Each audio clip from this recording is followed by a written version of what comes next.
Israel द्वारा रविवार को गाजा सिटी पर किए गए हवाई हमले में 3 इमारतें नष्ट हो गई और कम से कम 42 लोग मारे गए। इसराइल और हमास के बीच एक सप्ताह पहले शुरू हुई संघर्ष में ये सबसे भीषण हमला था। गाजा के स्वास्थ्य मंत्रालय ने बताया कि हमले में मारे गए लोगों में 16 महिलाएं और 50 बच्चे भी शामिल थे, जबकि 50 से अधिक लोग घायल हो गए हैं।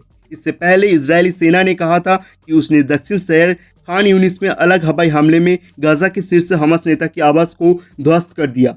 हमास के वरिष्ठ नेताओं के घर पर पिछले 2 दिनों में ये तीसरा हमला था। वही हमले के मद्देनजर हमास के कई नेता भूमिगत हो गए हैं। इसराइल ने हमास को ज़्यादा से ज़्यादा नुकसान पहुंचाने के लिए हाल ही के दिनों में हमले तेज कर दिए हैं।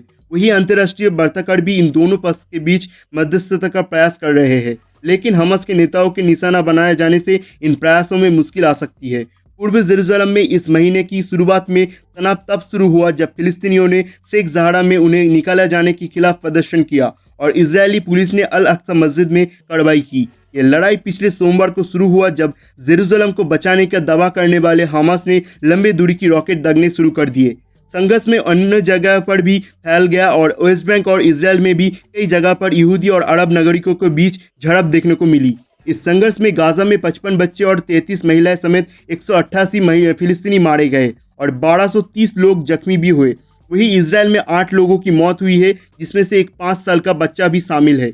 इजरायली सेना ने रविवार को कहा कि उसने हमास के सबसे वरिष्ठ नेता सिनवार के घर को निशाना बनाया है। हमास और अन्य उग्रवादी समूहों ने इसराइल पर करीब 2900 रॉकेट दागे। वहीं इजरायली सेना को कहना है कि 450 रॉकेट थोड़ी दूरी पर जाकर गिरे, जबकि वायुसेना की प्रतिरक्षा प्रणाली ने 1150 रॉकेट को मार गिराया है।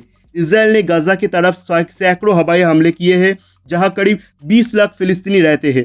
इन तमाम हमलों के गाजा सिटी की सबसे ऊंची इमारत को भी गिरा दिया गया है।